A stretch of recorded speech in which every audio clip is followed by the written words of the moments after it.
KATSU. Woo! That was clean. This isn't sharp at all. So pounding this unsharpened thing into a tree or into anything, that's not how this is intended. This is blunt. It's not sharp. So striking with that, it's not how it's intended to be. These are some training versions right here.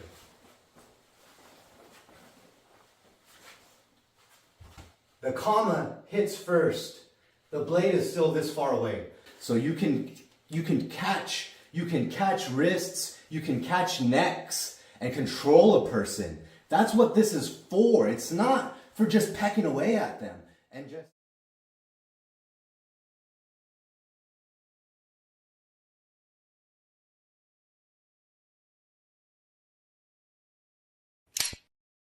KATSU.